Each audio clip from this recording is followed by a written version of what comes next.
Hi, welcome to Monday Night Live. My name is Brendan Malone, and on this episode I'm going to be speaking to Ryan Bomberger. Ryan Bomberger is an Emmy Award-winning creative professional who founded the Radiance Foundation along with his wife Bethany. He is a broadcast media designer, producer, columnist, passionate activist, or as he likes to call himself, a passionate factivist, an international public speaker, and he's the author of the book Not Equal: Civil Rights Gone Wrong. Ryan has always deeply understood the importance of human dignity and purpose. He was conceived after his biological mother was the victim of rape. She courageously gave him a chance at life and the beautiful gift of adoption. He grew up in a multiracial family of 15 with siblings of varying ethnicities, which instilled in him a great appreciation for diversity. Ryan was the creative force behind TooManyAborted.com, the very first ad campaign to highlight abortion's disproportionate impact on the black community in the US. Without any further ado, here's my conversation with Ryan Bomberger. Ryan, thank you so much for being with us here this evening to talk about this highly controversial issue of the moment. Let's start with your bona fides. You've got a personal stake in this issue, right? So when you speak about issues around race and some of the things that are going on in America, you've got personal history and connection to these issues that me, say a white boy from New Zealand, doesn't quite have. Is that right? Well, yes, I'm half white, half black. I'm biracial, although I'm a firm believer that we are all just one human race. But I grew up in a diverse family of 15. There are 13 kids in my family. 10 of us, including myself, were adopted. And so we're white, we're black, we're white and black, Native American, Vietnamese, just a mixture of kids with beautiful skin tones. But I grew up understanding that we should not be colorblind. My parents never encouraged that. In fact, we love all the different hues of our skin, but we were taught that the content of our character, who we were beneath, is so much deeper than the melanin of our skin. So as a father, too, of 4 awesome kiddos, some are mixed. My youngest son is adopted and he's black. And my wife is white. She's Greek and Italian. I love the fact that we really are just a reflection of who God is. God is the ultimate creator. He created diversity, but he did not create us to worship diversity. And that's why I love that I get to travel around the world and I meet people of all kinds of different hues of skin, and they're all beautiful, and we're all people of color, by the way. Because when people say, because unless you're transparent, you are a color, but we're all people of color. And I love the fact that I meet people from all kinds of backgrounds, and you cannot possibly know someone simply by looking at the color of their skin. That's why you build relationships. That's my big thing. Relational. Jesus Christ was relational. I heard Dr. Vodi Barkham recently refer to the fact that no one has magic melanin, or he was saying that he has a political advantage because he has the magic melanin that I don't have. Now, tell me, it seems to me that when we talk about these issues, there's 3 distinct things here that are all being compressed into one, and that's right. A problem. So there's the killing of George Floyd. I'll ask you to start by to give us your position, your view on that. Then there's the slogan, Black Lives Matter. And then there's the movement, the political movement with doctrines and ideologies that you're expected to sign on to be part of that. And it seems they're all 3 being compressed. Can you start by telling us about your thoughts on George Floyd and then explaining the difference between BLM, the slogan, and BLM, the movement? Right. And the killing of George Floyd was incredibly tragic. I mean, every life that is unjustly killed deserves justice. There's no way to actually look at that video and not be moved as a human being.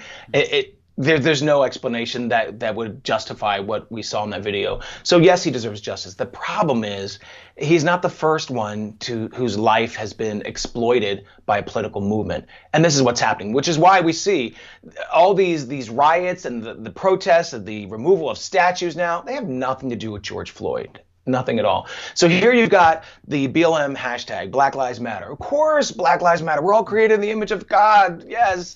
The problem is people just say, well, it's just a saying. It's just a sentiment. It's just I don't know. It's a concept. But see, a concept is an abstract notion or an idea, and it no longer is a concept when it's acted upon.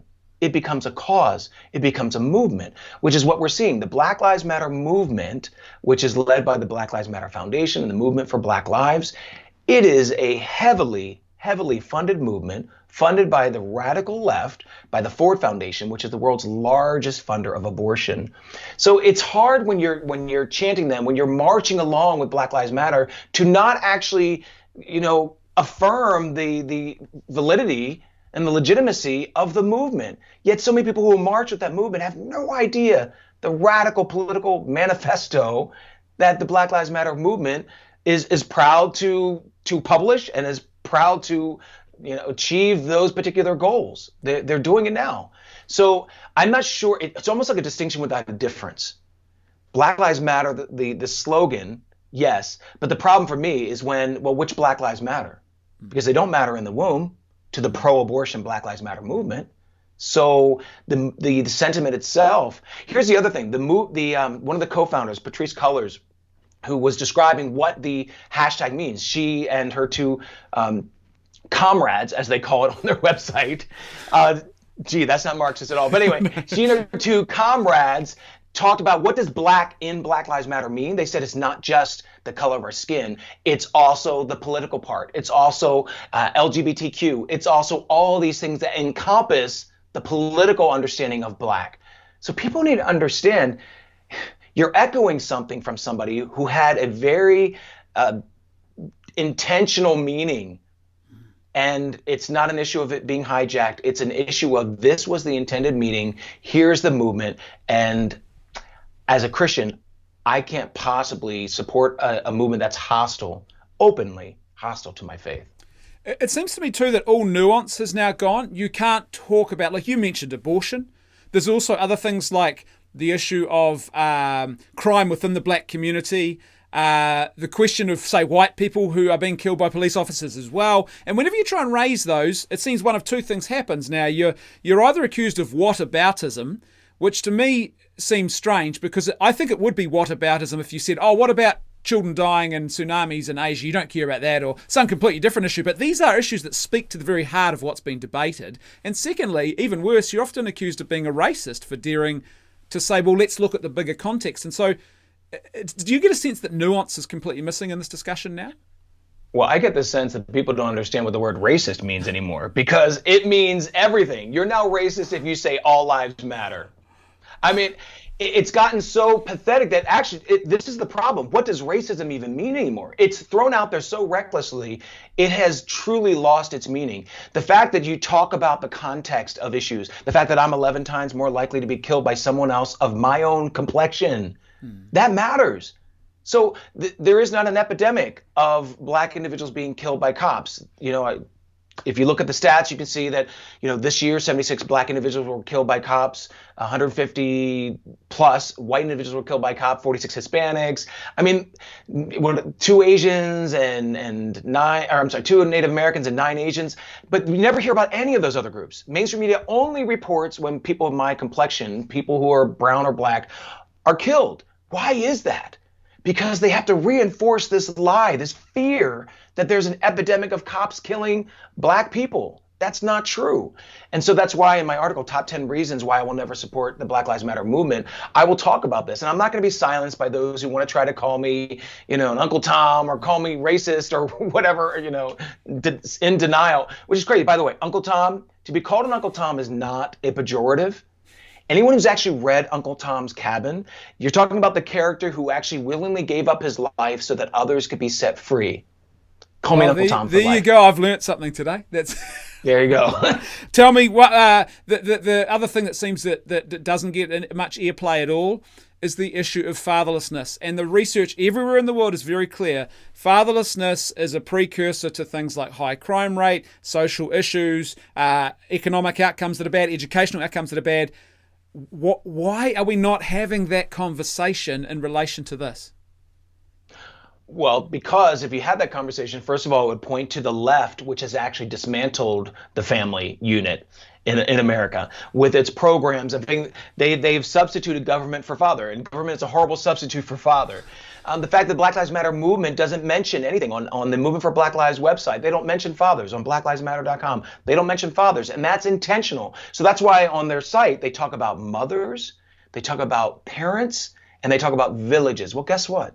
The villages are reeling from the destruction, from the devastation that is caused by the absence of fathers. We've been talking about fatherlessness ever since we started the Radiance Foundation 10 years ago. We understood you couldn't even talk about abortion without talking about some of these inextricably tied issues, fatherlessness being one of them. I mean, fatherless homes, children are 5 times more likely to grow up in poverty. And when you have poverty, you have higher crime rates, you have higher abortion rates, you have higher rates of teenage pregnancy, you have higher dropout rates. I mean, the list goes on and on when you talk about the absence of fathers.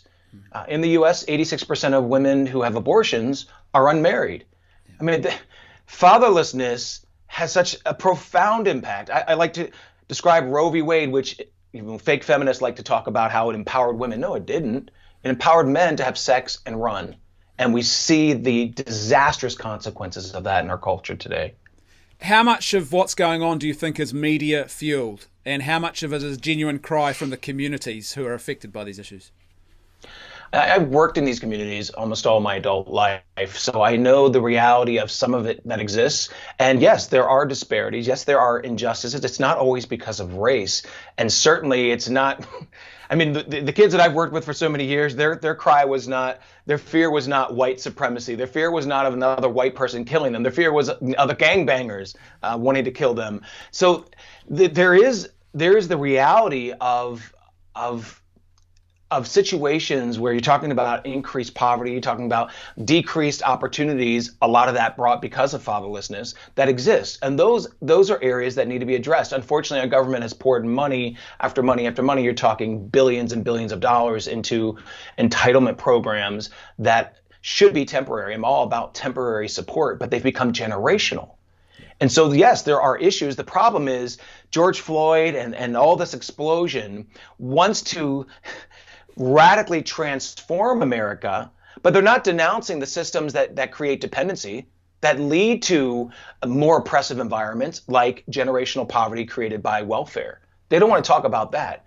So there are real issues that need to be addressed and are being addressed, but what they're asking for is something so radical. I mean, take the whole thing about defunding the police and disbanding them. Who is that going to hurt?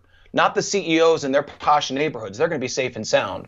But it's the very people crying out for help. It's those communities that are going to be the most impacted and the most devastated by the absence of police. Well, this really speaks to something that you've written about. And let me quote you here, because it seems to me that this is more than just a movement of protest about what happened to George Floyd here. So you've said Black Lives Matter has quotes, and these are direct quotes from their website. We disrupt the Western prescribed nuclear family. We gather to do so with the intention of freeing ourselves from the tight grip of heteronormative thinking. We believe that prisons, police, and other institutions that inflict violence on black people must be abolished.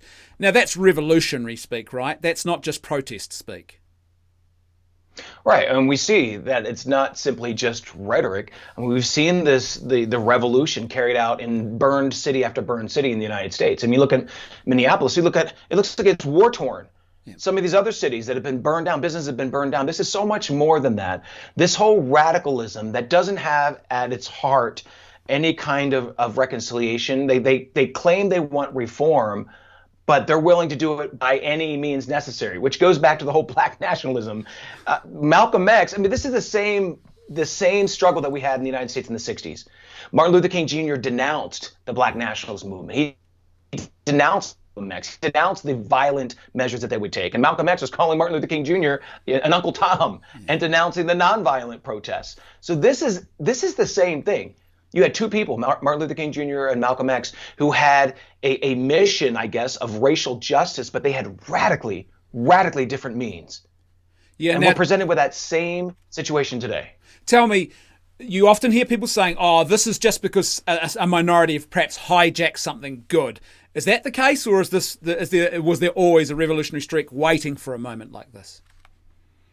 No, I mean, civil rights didn't. I mean, the Civil Rights Act of 64, 65, and 68 did not erase racism. I mean, we're humankind. We are going to be broken as long as we all exist. And sin comes in every form. Racism is one of many sins. So there has been the continued fight here in America for equality, absolutely. And so while that is going on, there are some people who believe that certain things weren't enough. And there are those, for instance, who believe in reparations. We didn't get the 40 acres and a mule, so now let's do reparations today. So I guess the white part of me has to pay the black part of me. I don't know how that works. But there's so much more to this. But the Black Lives Matter movement is just a continuation. It's just seizing a political opportunity that the left, people have to keep in mind, this is funded by one of the world's largest philanthropic, if you will, organizations, the world's largest population control organization, the Ford Foundation. They're the largest funder of abortion worldwide, the largest funder of every leftist group in America and every international leftist group worldwide. This is not a grassroots thing.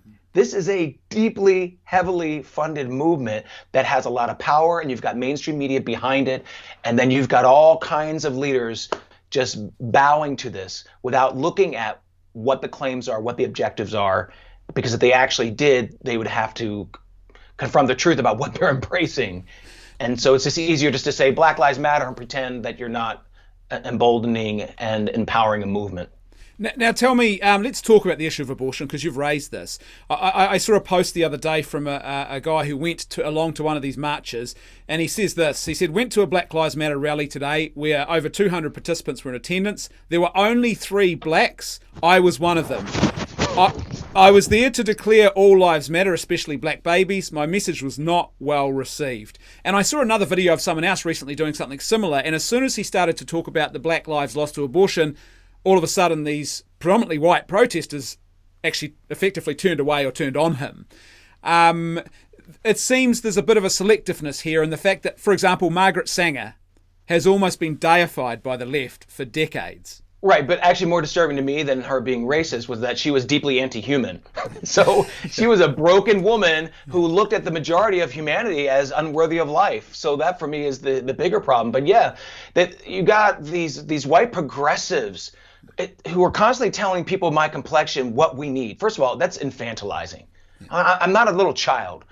And so it's always them telling us, I speak in college campuses all the time, and I'll have these white activists, these white student activists who are telling black women in the crowd what they need. In fact, I remember one time one of the activists said to the young black woman, she said, you need birth control, you need contraception. First of all, she doesn't know anything about the woman, but why does she need all these things?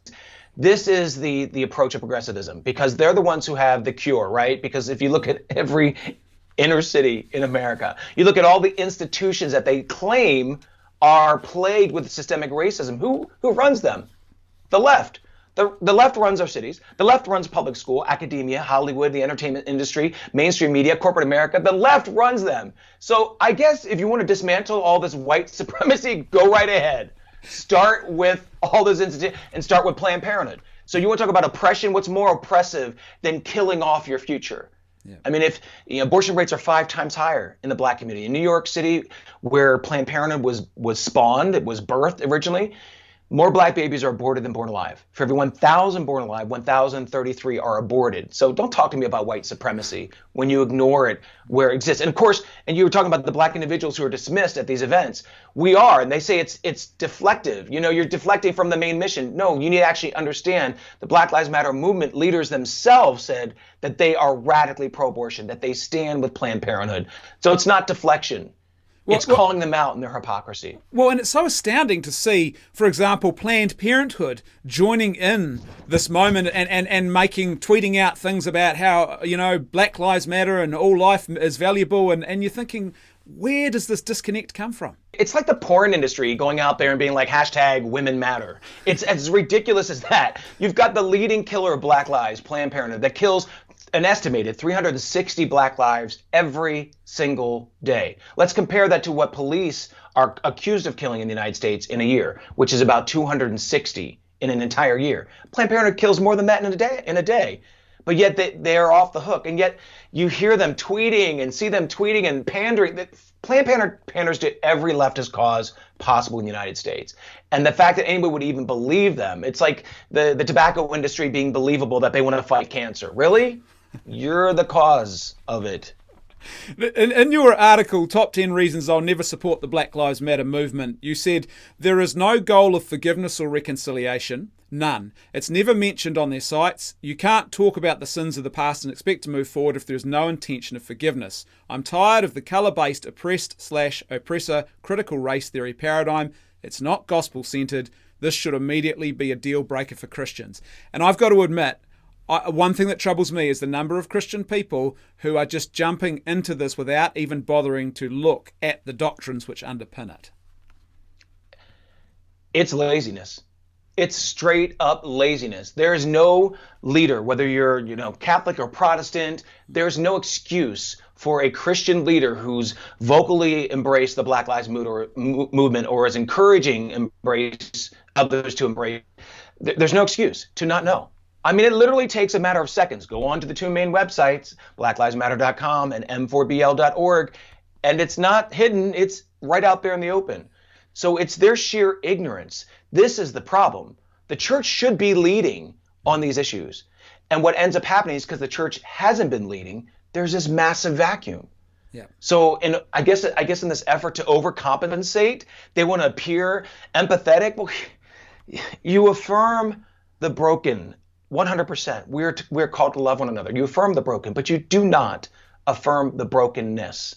Yeah. And that's what they're doing. They're affirming a broken movement that does not have God or the gospel at the center of it, which is why it will constantly lead us to the wrong conclusion, and we'll keep coming back to that same starting point. Every time there's another George Floyd, just like in Ferguson 6 years ago, we're doing the exact same thing we were doing in Ferguson. We're no further along 6 years later, because we've been embracing a secular movement that does not know how to elevate us out of these situations. There's two things that really worry me about what's going on right now. Number one is, and you highlight this in that statement you made in your article, I can't see an end goal for unity here. Your previous civil rights movement, so for example, Martin Luther King Jr., you could see the dream, a unified whole.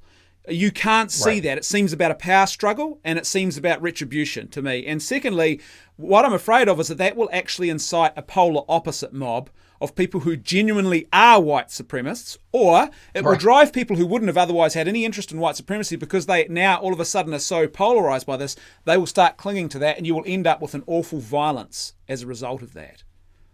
Well, we've had awful violence in our cities. These riots have been awful violence. I mean, it's so heartbreaking to see, white, black, and every human between, individuals who are business owners mourning the loss of their businesses. I mean, there's so much to all of this where if we're not willing to actually talk about the real cases, see, this is where I think people need to make a distinguish between systemic and specific. Yeah. Systemic, everything apparently is systemic, but yet there are specific cases of racism that we do have to fight. There are specific cases of injustice, but there's just not enough willingness to engage that way. And so what we are doing, what mainstream media loves doing, is that racial separation and division and polarizing. I mean, there are the racists, the white supremacists, the neo-Nazis. Honestly, they don't shape this conversation. They really don't. They don't even have a voice in this, really. I mean, people talk about the KKK, really. The KKK is not the threat to the black community that it used to be early in the 20th century. They are not the threat. But the threat that exists is progressivism. And we've seen the damaging effects of it. But yeah, there is this polarizing that's happening, and it's not healthy at all. And if the goal of the Black Lives Matter movement is to get rid of white supremacy and replace it with black supremacy, that's not going to work. You can't fight racism with more racism. Which brings me to a point I want to ask you specifically about, and that is Martin Luther King Jr. So in his letter to American Christians, he writes this: as you press on for justice, be sure to move with dignity and discipline, using only the weapon of love. Let no man pull you so low as to hate him. Always avoid violence. If you succumb to the temptation of using violence in your struggle, unborn generations will be the recipients of a long and desolate night of bitterness, and your chief legacy to the future will be an endless reign of meaningless chaos. Now, it seems to me that what Martin Luther King Jr. regardless of what faults we might have with other aspects of his theology, he actually absolutely nailed the Christian understanding of racial issues, that we are all one, made in the image of God. We have unique and equal dignity. And it seems, what I'm afraid of, and I'd love to hear your thoughts on this, are we seeing an active attempt to dismantle that legacy now, or has it just been forgotten? Oh, it's not being forgotten. It's being willfully ignored. It is being willfully challenged and contradicted. I mean, for someone who believed that the content of our character mattered more than the color of our skin, and now we're in this phase where everything is color of skin. Black, black, black. You turn on cable, you turn on, go to Amazon, it's black, black, Black Lives Matter, iTunes, Black Lives Matter, black. So it's always about the pigmentation of our skin. Yeah. And it doesn't matter the character. It doesn't matter the fact that the movement is lying and making false accusations and false assertions. It doesn't matter that they're chanting in DC just the other night about killing cops and words I won't even use in this conversation. I mean, that doesn't matter. The fact that you had a gospel-centered movement that made such radical and beautiful changes in our country that we're now doing the polar opposite. Now, when I say we, there are those like in the Black Lives Matter movement that want to do the polar opposite. There will not be that kind of unity, especially when it's just like this fascist sort of approach. Like, you either echo what I say, you either say what I say, you either bow down to me, kneel down to me, or you're not anti-racist enough. Come on. This is ridiculous. And there's not even the attempt to have conversation. It's my way or no way. And unfortunately, the my way is so fraught with so much deception and so much liberalism that anyone who wants to actually look at what's going on and say, wait, there is a solution, but it's not this. It's not disbanding the police. It's not defunding the police. It's holding them accountable. And I believe in reform. I know there's two bills right now. There's the Justice Act that's being put forth by Republicans, and the Justice for Policing Act, I think, or something to that effect by the Democrats, which is a radically different bill. We gotta have a better approach to these issues than what's going on, because I do fear what's going on culturally, what's going on morally. A couple of quick questions just to wrap up with. One is, has the church lost its prophetic voice, its prophetic edge in this? Because it seems to me, you go back to those halcyon days of Martin Luther King Jr., and he very much was a minister on the front lines of a major social issue. Now it seems that the prophetic voice of the church, which is one that has to be unpopular by nature, if you're speaking prophetically, you're speaking against or into a culture that's going the opposite direction. Where is that voice? Is it there? Is it what's going on? Do we need to recover it? What are your thoughts on that? Oh, entirely. I mean, that's why Ephesians 4:14 kind of comes to mind. It kind of ties into the shirt that I'm wearing. Less activism, more factivism. Because it says, we can't be like immature children blown to and fro by every new wind of teaching. We can't be tricked by lies so clever they sound like the truth. And this is exactly what's happening, not just to congregations, but to church leaders. Like, do you even know Scripture? It's painful for me to see people embracing the lie of secularism and I guess to substitute for the truth of Scripture.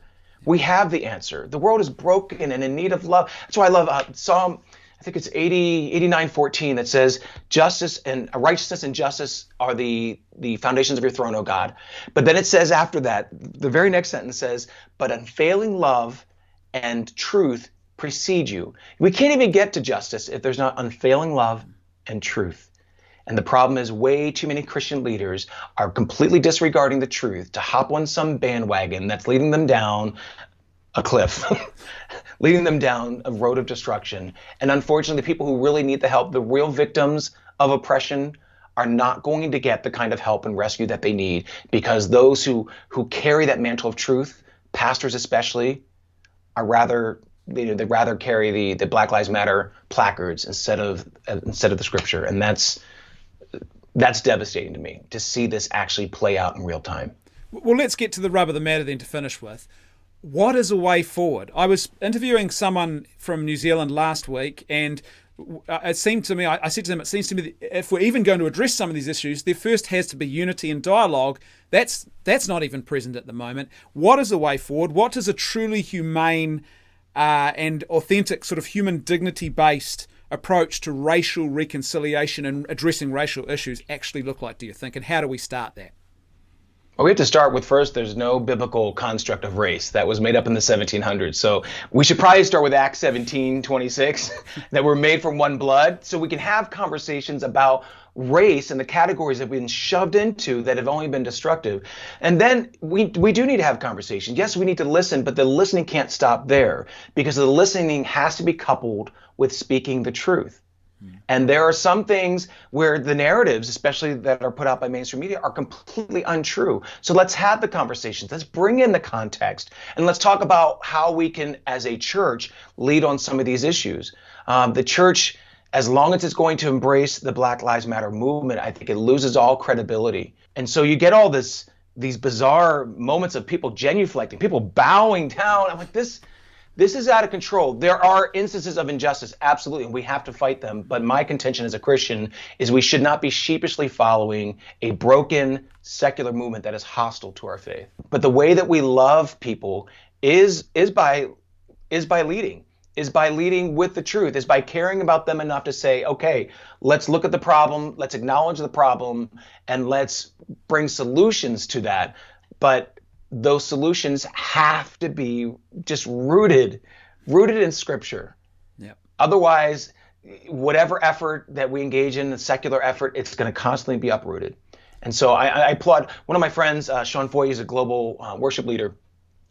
We worked on this pledge, which I think is a great way for churches to approach this. It's ourpledge.church, and it's a great way to have a biblical perspective on issues of race and human value. It's a really powerful statement. And when the church leads that way, when the church leads with the language, I think we have better conversations that way.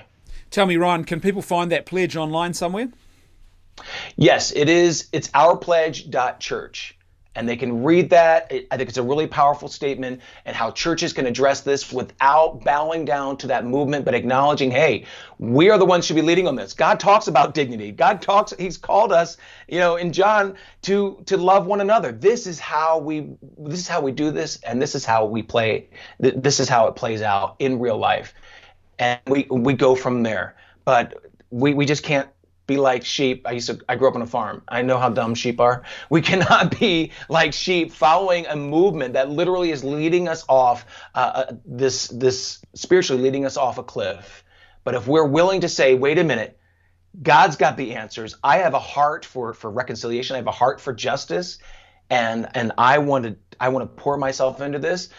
I think we'll have a much better outcome. Not just here in the United States, but wherever we are in the world, where people don't look at human life with the same dignity that God created us with. We all have equal and irrevocable worth. And so a biblical approach applies whether you're in the United States, whether you're in New Zealand, whether you're in China, whether you're in Nigeria. It doesn't matter where you are. It is the same. That's why I love the gospel. That's why God is the constant. I'd rather go off of the constant than the forever fluctuating political or cultural trend. Ryan, that was such a great point to end with. I just want to thank you personally for agreeing to come on the show this evening. Your work and your movement is something that, for me personally, I've been training leaders, and particularly in the whole area of ethics around sort of pro-life issues. And leadership issues around that for well over sort of 15 years now in New Zealand. And the work of your organisation has been pivotal. We've got an entire session. We do a week-long training program. We've got an entire session on eugenics, and your work has been pivotal in shaping that. So for me, there's a bit of a personal connection, and it's a real privilege to have you come and speak so boldly. And I just want to thank you too for your courage, because I'd imagine that you've probably copped a lot of flack for speaking up and for daring to challenge perhaps the predominant narratives. It happens all the time. I mean, I've been called all kinds of names. My mama has been called all kinds of names. I mean, it happens. But remember, Scripture says, Jesus said, the world's going to hate you because they hated me first. Yeah. So I understand that. Do it with that kind of expectation, understanding, I love people enough, not only to speak the truth, but to live the truth. And you're going to be hated. That's part of the deal. That's part of this Christian life. But there are people who are so desperate to be set free. And we have to be willing to be hated, willing to be unfriended, whether virtually or in real life, in order to play a role in helping someone to be set free. And that's, for me, far more important than any name that I'll be called. Well, there goes my hope for a comfortable, cushy Christianity then. So that's it. Yeah. Now tell me, Ryan, where do people follow you, find your work, get onto your podcast? Can you give them some details about how they can follow your excellent work? Absolutely. We're on Facebook and Instagram and Twitter for now. We've been suspended many times, but you can find Radiance Foundation on there. You can easily get to our website going to radiance.life. And then we have a new podcast. It's called Life Has Purpose. The easiest way to get to that is just lifehaspurpose.com. Thanks again, Ryan. It was great to have you.